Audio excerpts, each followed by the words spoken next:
Welcome to The Deep End by On Deck, a podcast where visionary builders, creators, and thinkers discuss world-changing stories and ideas. I'm your host, Marshall Kosloff.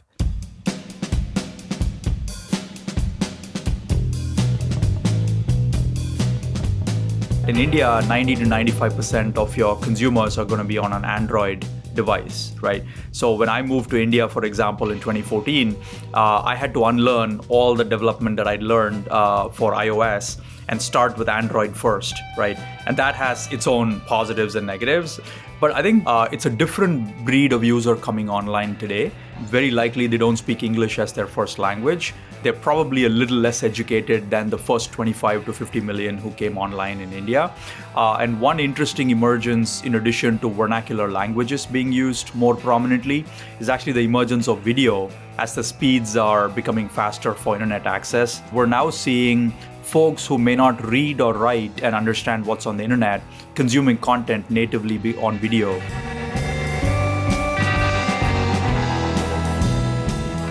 On Deck is where ambitious people worldwide go to start companies, find their next roles, and invest in their careers. The Deep End invites the founders, operators, and investors from the On Deck community and beyond to turn their experiences into the ideas others need to start their own odysseys. Let's dive in. Joining me this week in The Deep End is Anand Chandrasekaran.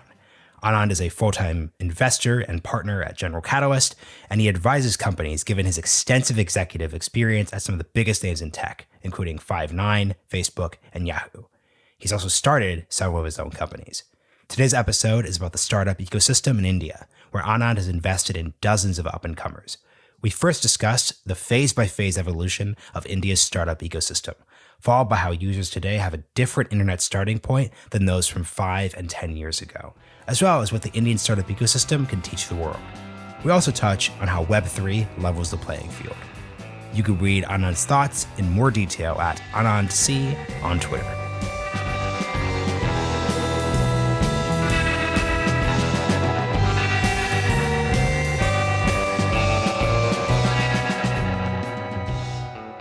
Anand, welcome to The Deep End. Thanks for having me, Marshall. Great to be on. Yeah, I'm great to chat with you. We were speaking a little before the start of this episode, saying that this is a follow-up to an episode we did around the African startup ecosystem that we did last fall. And I'll start by asking a question that relates to the theme of that episode. Anyone who knows anything about Africa knows that even using the term African ecosystem is incredibly silly. You know, there are lots and lots of countries there, different cultures, different bits. I'm wondering if the same idea applies to India, the Indian ecosystem, the Indian market. Give us a little clarification there. Yeah, actually, that's a great place to start. I think that, compared to Africa, for example, India is definitely one country. The regulatory regime, for example, works across the country, and if it's passed, in India, it means it applies for the whole country. So there's certainly some more homogeneity and uniformity from that perspective. But India is really 22 countries that has one geographical border. If you are in one part of India, you can talk to folks who have completely different starting points on the internet, and also on the offline world, they speak completely different languages, they eat different food, they have different cultures, they celebrate different festivals. And so it's definitely a lot more fun as a product-minded person to think about building products for India, because you're really trying to find that common connect across 22 different countries, if you will, within one country. I think the place that we are also in the ecosystem is that we've gone through maybe 3 or 4 iterations of the ecosystem. Folks might recall the first sort of well-known sets of companies from India were really the Infosys, the Wipros, and so on, who sort of did outsource software development back in the day. So that was really how the Indian tech ecosystem started. And if you graduated from an undergraduate degree or a graduate degree and got a job in India, you mostly were working for one of these large, well-known, publicly traded companies at that point in time. This also caused a lot of folks from India, like many other countries, to move to the US and other countries to kind of get a little bit more technical and to develop technical competencies in specific areas. And so that was sort of the way the world worked in the Indian ecosystem.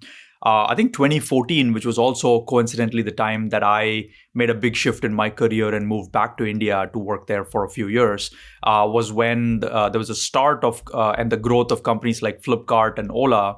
And I call that sort of the X of Y stage of the evolution. So people would build like the Amazon of India, the Uber of India.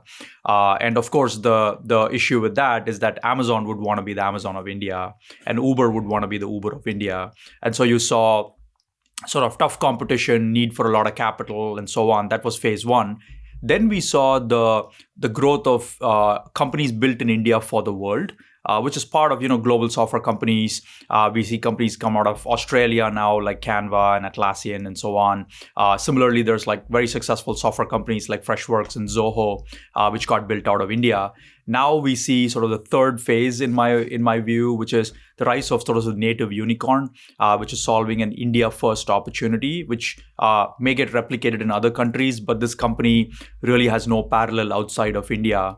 And oftentimes these companies are focused on the next 500 million users who are coming online in India, which sometimes within India, it's called the India thesis versus the Bharat thesis, which is, Bharat is the Hindi word for India.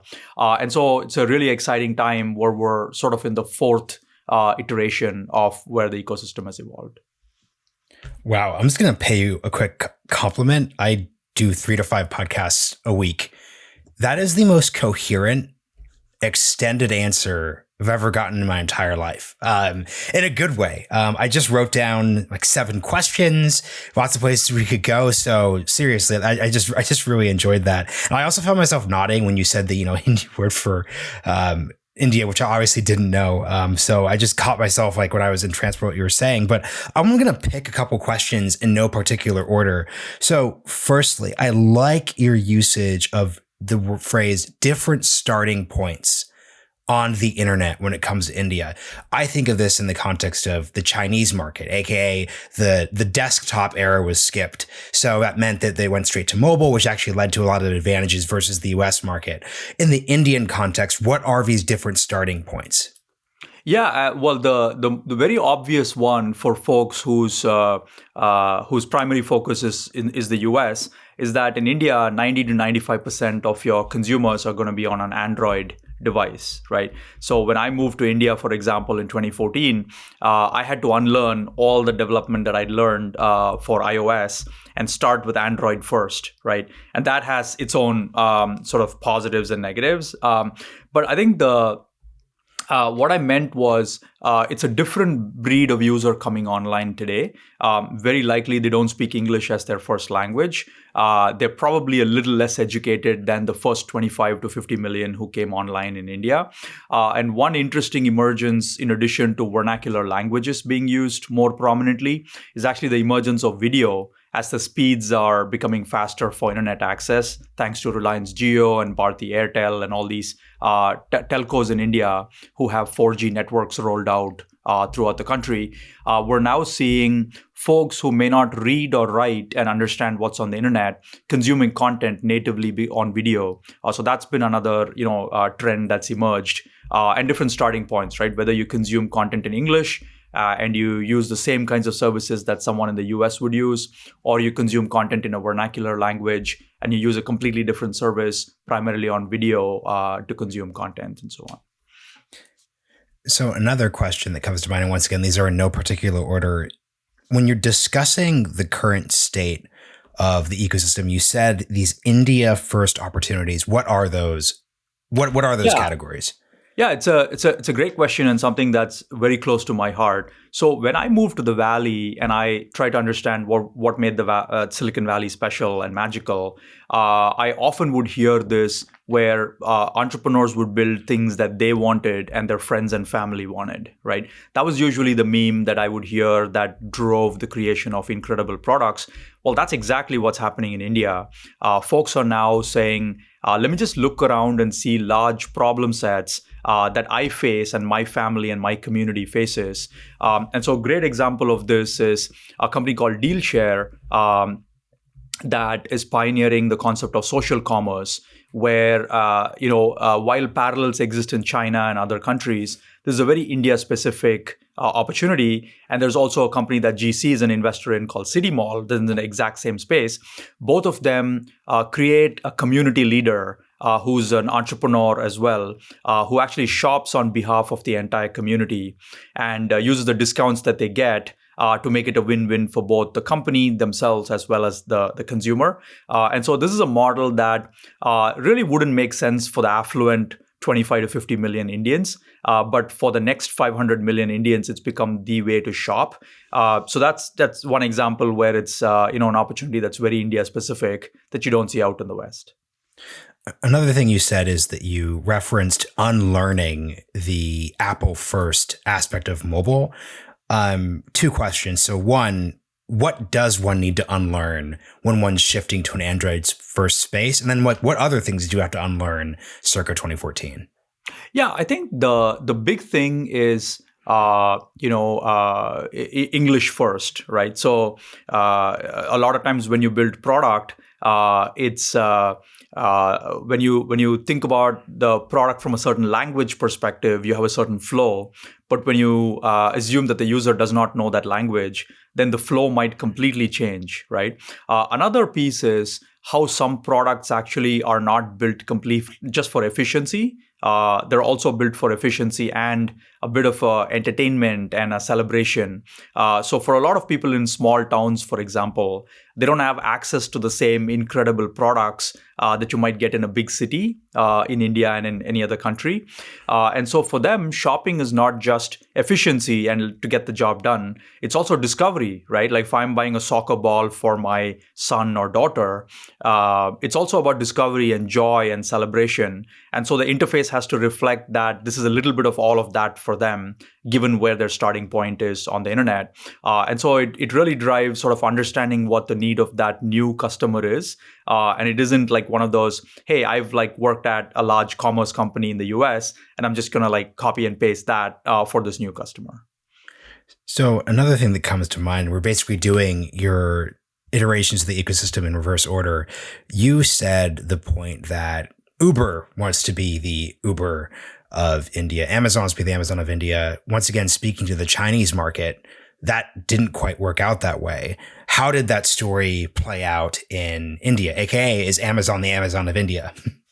Yeah, well, Amazon is a very credible player in India and competing with a homegrown company called Flipkart, right? And both of them have done very well. And Flipkart's now fully owned by Walmart. So that actually worked out for both the players, but it did lead to a large amount of capital being raised and the two players competing with each other and so on. The big distinction is that you have the first or the top 50 million users in India are very similar to consumers in America, right? They have the same taste, they have the same sort of ethos, they have the same value system in some sense, they want the same things out of shopping. So actually an interface that works in the West can easily be kind of ported, for lack of a better word, into the top 50 million.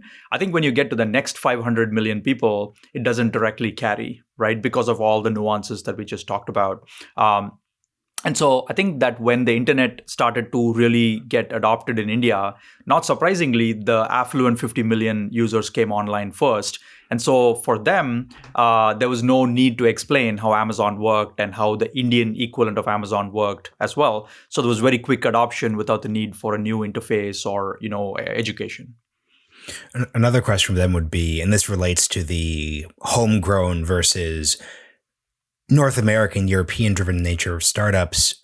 How would you assess or rate the Indian government's relationship towards the technology industry?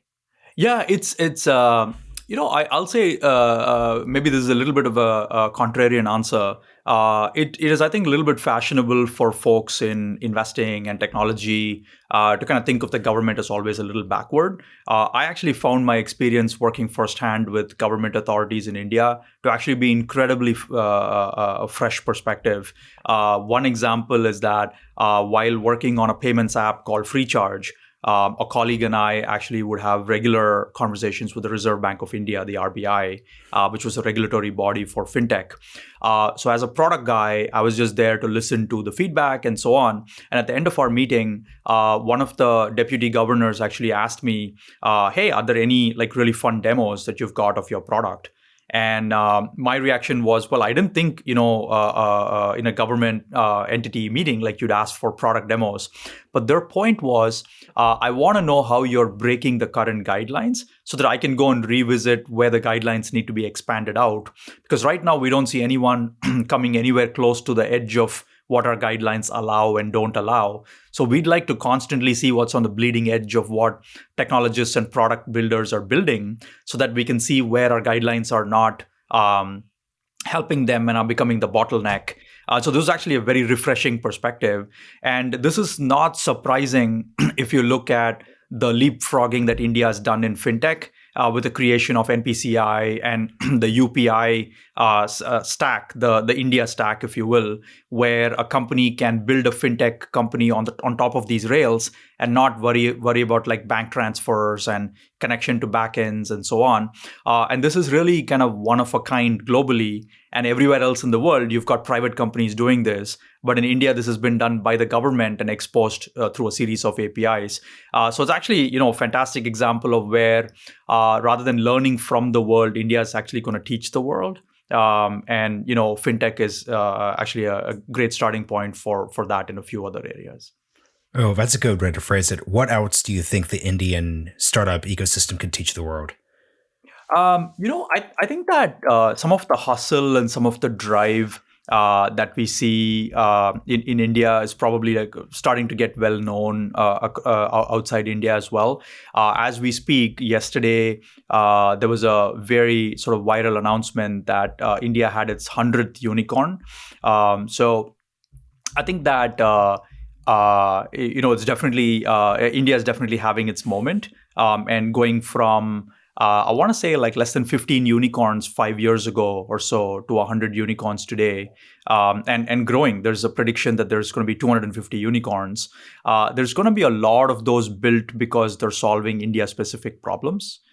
Right, so they're going to take big problems that are not solved yet, and the early ones are obviously have been in shopping and content and so on, but they're going to get into deeper and deeper problems. For example, healthcare is an area that entrepreneurs are starting to focus on and developing really strong either rails throughout the country to deliver services to consumers, or really deep technology to distribute to hospitals and consumers and so on. So we're really excited about that as one area. One other area where India can really take a leadership position is actually in Web3 crypto. The level of energy that we're seeing in Indian origin companies, Polygon and the Matic currency being the prime example of that. There's going to be a lot of leadership roles taken by companies that originate out of India, I think in Web3 crypto as well. But the flip side is also true, Marshall. I think that we're going to see potentially a small to reasonable downturn later this year is what everyone's forecasting. That's going to have its effect on India.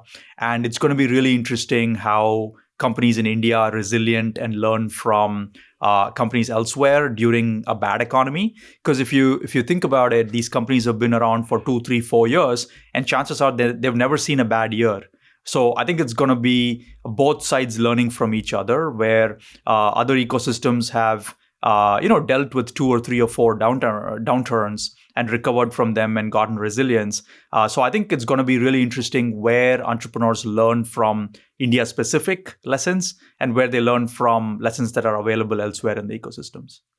I'm glad you brought up the downturn because it brings to mind this idea of, once again, different starting points on the internet, whether or not a founder today remembers the dot-com bust or the 2008 financial crisis. Oftentimes, VCs, operators, people will have that collective experience. What's India's relationship with those big events that really defined the startup infrastructure in the United States and Europe? Yeah, I think the broader thing that I'm really excited about, which plays into your question, is this was actually the biggest one of the biggest limiting factors in the India ecosystem, which is you didn't have people who had seen this movie before, right? You wouldn't see people who would say not just like broader macroeconomic conditions, but even the company scaling and cultural evolutions and leadership transitions, and going from the first product having product market fit to what is the second act of the company, like what is the second product, how do we expand out the product offering, all of those questions. And then also, business transitions, right? Like going from a privately held company to being public. So that's all evolving now. One of the things that's exciting with about 100 unicorns is that the first 20, 25 unicorns have been around for a little while. And executives and CEOs from those companies are both leaving to join younger companies, as well as becoming angel investors and advisors to them. One of the statistics from last year is that in the middle of all this capital raised, there was also about $500 million of liquidity within the India ecosystem given to employees because of companies buying back their equity. And most of this actually went into angel investing. There were a bunch of operators who are becoming angels. So that's one of the things that, again, made Silicon Valley special back in the day, where the folks who helped build Yahoo would like go build Google, and then the folks who helped build Google would go build Facebook. And the folks who helped build Facebook would build Uber, and so on and so forth, right? So while the founders would come up on a unique idea, then the leadership team would be people who've sort of been there, done that. And so that's starting to happen in India. And they're bringing some of these bodies of knowledge, both directly as well as their access to advisors, sometimes both on the product and technology side, as well as the business side, who've sort of seen ups and downturns as well. Is angel investing in India reserved for Indians only? Like, what's the relationship of capital there? No, I think Indian founders are becoming like more global and seeking out the best investors everywhere, and so it's really sort of this explosion of the level of ambition among Indian founders. So sometimes they'll like pick an investor not because the investor has like great operating knowledge in that space, but because they were just inspired by them growing up, right? So they'll just like write to that person and say, hey, you know what, I was really inspired by you, and I'm building this incredible company out of India. And I think, you just like really enjoy being a part of this journey, and I'd learn a lot from you. And actually, they get a response back within the hour today, because the interest is actually mutual.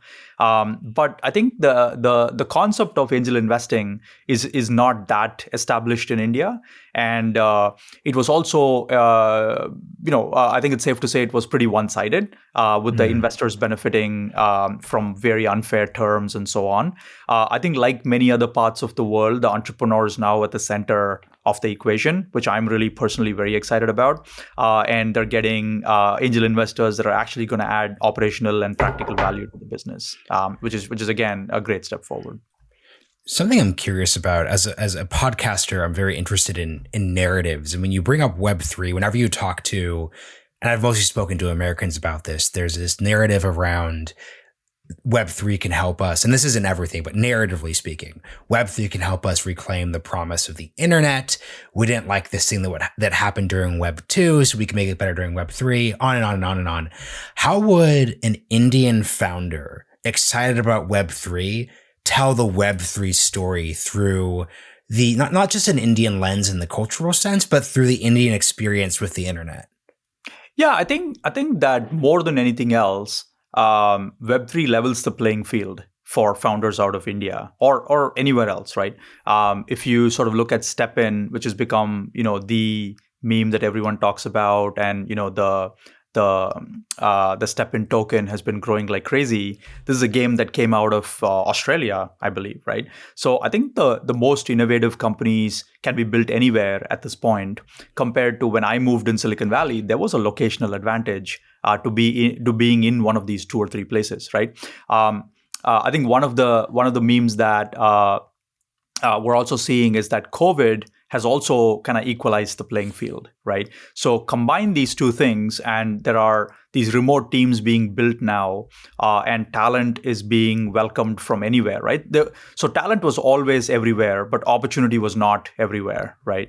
But in this post-COVID world, where remote teams are being formed in every space, I think this is true of like enterprise software as well, by the way, not just crypto, where if there is a great B2B SaaS company that's being built out of India, the inclination for large enterprises to like buy this software directly from a company in India is a lot higher than it was two to 3 years ago, because the talent of all these companies is global anyway today. So just this acceptance of buying and partnering with the best companies wherever they are is now like way more acceptable than it was 2 or 3 years ago. That energy is flowing through crypto. And on top of that, there's also ways that a lot of systems can have a monetary layer from day one. Like, one of the areas that we're really excited about and are making a seed investment, which will be announced in a couple of weeks, is actually in esports and crypto coming together, right? So in the last 2 years, India has had kind of this explosion of talented esports players and titles coming to India, and sort of this ecosystem developing. But the creators still don't have a monetization layer. And so, we have play to earn and those memes coming into play, which really helps, these folks who otherwise don't have a level playing field, as I mentioned. So we're really excited for kind of how this brings monetization and engagement models for creators in particular of different sorts in outside the US, because in the US the mainstream discovers you, right? If you're like a star on TikTok or one of these places, the mainstream will discover you. You get a record deal, or you get a deal on a mainstream network. In a country like India, these are a lot harder to happen, and it takes much longer time. And so the fact that there is a native business and engagement model for them out of India, and they can continue to do what they're passionate about and are good at, and potentially Web3 could provide an engagement and a monetization model for them, could be like quite game changing. And maybe they get discovered in the next stage on a global platform. Right now, you're focused on talent, and I'm curious how you think Indian talent is going to respond to the broader macroeconomic and societal dynamics you're discussing. Because what's interesting about India is India's always had talent. The educational system, engineers, institutions of higher education, et cetera, et cetera, et cetera. But obviously, there's been that pull towards Silicon Valley. If you were speaking to just, let's say like a smart recent grad from a top tier Indian university, would you advise them to go to Silicon Valley? Or by Silicon Valley, I mean the nexus of California, Texas, New York, and Florida? Or would you advise someone to stay in India? Yeah, I mean, I think we're in a very unprecedented point that I have ever seen, right? I've been around in tech for the better part of a couple of decades, and this is incredibly unprecedented and incredibly exciting. Where if I'm a 21-year-old growing up in India today, I know the limit to my ambition is really what I set for myself, right? Which is quite incredible if you think about it, because the folks that moved to Silicon Valley and became, Satya and Sundar and Shantanu and all of these folks, they're not moving to the US anymore, right? So I heard an anecdote from a friend of mine who teaches at an IIT in India that typically if there was a class of 50 IIT engineers, 45 of them would move to top universities in the US like 10 years ago. And now 45 are actually starting companies in India, and only like 5 move out of India, right? So the dynamic is exactly reversed. And as a result, the entire ecosystem is following those incredible founders to wherever they are, which is in Bangalore or Delhi or Mumbai and so on. And so that's been one big dynamic shift. And these people are all looking around them and saying, how can I build for myself and my family and my friends to start off with? Or, build something that is built in India for the world, right? So these are the two memes that are gaining a lot of traction. The other thing that's happening, again, like this is inside baseball, but the competition for talent is as crazy in India as it is in the US now, right? In fact, there's like half jokingly, people say that they should probably outsource some of their development to Silicon Valley because the price in India is so high. We are seeing a little bit of, too many people chasing too few opportunities as well from a talent perspective, both investors chasing founders as well as founders chasing executive talent and so on. But I think the big sort of development to watch is really this reverse migration, if you will, where as a result of founders staying back in India, executives and money and the rest of the ecosystem following them there. Something that comes to mind then, given that 45-5 ratio really shifting, is what changed? Because what you're describing, that's not just COVID is a major event that pushes on that, but that doesn't just shift in the past 2 years. And what's also interesting is obviously the narrative around India has been there for decades, right? Even the term BRIC, in the early 2000s. So what really happened? So the point is, it's not COVID, it's not the narrative. What am I missing from explaining that dynamic shift? Yeah, I mean, I think that it cuts to the heart of most folks moved out. So India has like a very deep family system, right? So most people are connected to their extended families, much like other parts of the world like Africa. So they actually leave behind significant family ties and cultural ties to move to the US, for example, right? So this is like significant sacrifice that they do in return for blank, right? So they're saying, like, I'm getting the world's best education, I'm getting access to the world's best job offers, I could start a company if I wanted to. And now all of those are possible in India, potentially with the same people that you could be working with if you were in California, let's say. And so now I think people can do the and rather than the or. Like they could have the cultural ties and the family connections and the support, as well as like do a world-beating startup. And so it's hard to beat that combination, right? There are still folks who want to pursue a career in theoretical computer science, and there are PhD programs that they'd have to do that probably they'd have to leave India and go do it somewhere else. But a lot of them are saying after finishing the program, should I go back to India? Right. So you're seeing a lot of folks saying 20 years ago, it was a choice. It was an either or, right? Either I pursue my career or I stay rooted and connected to family. Now I can do both, sitting where I am. I think my last big question would basically be to make this not just an infomercial for the Indian ecosystem. What is the main challenge facing the ecosystem now then, given all of this? I think this is a good time to do this episode because there are so many unironic, optimistic factors one could look at. Yeah. What is the challenge in 2022 onwards then?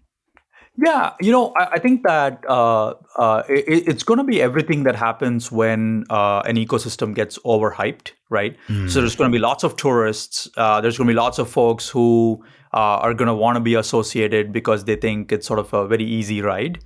And like I mentioned, when things go through a downturn and a negative cycle, it'll sort of separate the tourist from the people who are here to stay, right? So I think that's going to be a challenge. There was just a lot of capital thrown last year by folks who sort of not adding any value after they write the check, right? And this year, the difference between folks who roll up their sleeves and help the founders after they write a check versus the folks that write a check and then come back to see how the company is doing 6 months later, that distinction is going to be pretty stark.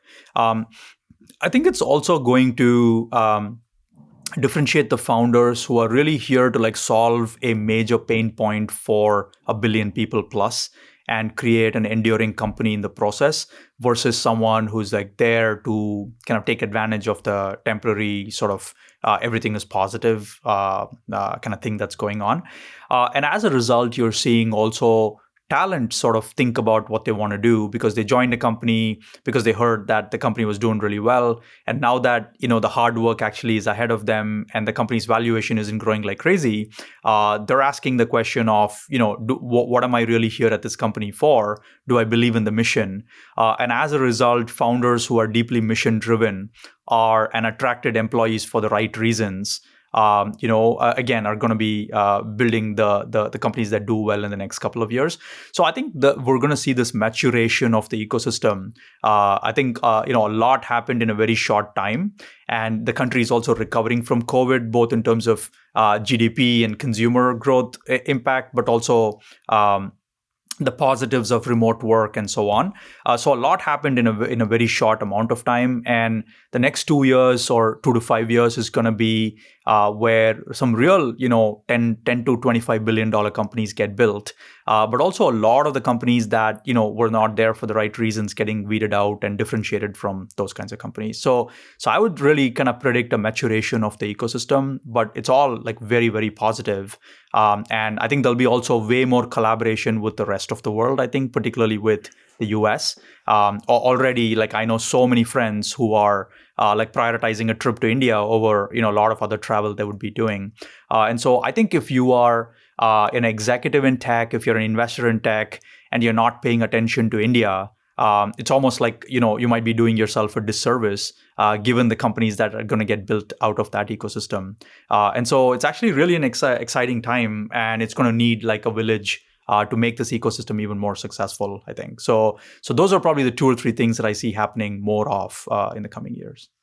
Yeah. And I just appreciate the advice of not being a tourist when it comes to basically any of these. That's not just an Indian startup ecosystem issue. I think once again, it's not a good thing that there's going to be a downturn, but like there is just going to be this broad shakeout that a lot of folks, there's this joke going around that a lot of folks, did you want to build a company or did you like want to tweet a lot? And there's going to be, that's another version of a shakeout. Well, Anand, this has been really, really helpful. I think the last actual question I'll ask you and then to take us out is let's say there's an interested founder, investor, operator who's listening to this episode, like where should they go next? Yeah, I'll maybe talk about some of the areas that we've been investing, because that's sort of where we're spending a lot of our time. So we're very excited about the next 500 million users coming online in India. We're doing a bunch of investing there. One area that we're really excited about is where the food supply benefits from technology getting applied to it. So everything from growing organic tomatoes in India to like more efficient marketplaces to deliver large amounts of produce in an efficient way from the farmers to large CPGs in India, for example. So the food supply is going to really get benefited as the next few 100 million people come online. Like I said, we're really excited about the Web3 crypto energy in India, and that could lead to like a bunch of alpha in terms of great companies getting created. We're really excited about healthcare, being meaningfully impacted, like truly lives impacted in India. And there's some fantastic technology getting built there, and some great founders choosing to make healthcare their next play as they leave very successful companies. Like one great example of this is we're lucky and excited to be partners with Pankaj Chadda, who co-founded a company called Zomato, which is publicly traded now. It's a decacorn. And when Pankaj chose what to do next, he actually chose curative wellness in terms of helping a billion people, get incredibly world-class quality programs for lifestyle diseases that really are one of the biggest reasons Indians get heart attacks and strokes and so on later in their lives. So it's really exciting to see someone of that caliber dedicate themselves to impacting, lives of a billion people in India. That's something we're really long on. And then the last thing I'll say is I think people building stuff for their own lives and their own friends and family, like that's what made the US and consumer companies in US magical. And I think it's the same thing that's making, companies in India magical as well. Very well said. Anand, thank you for joining us in the deep end. Thank you so much, Marshall. Bye.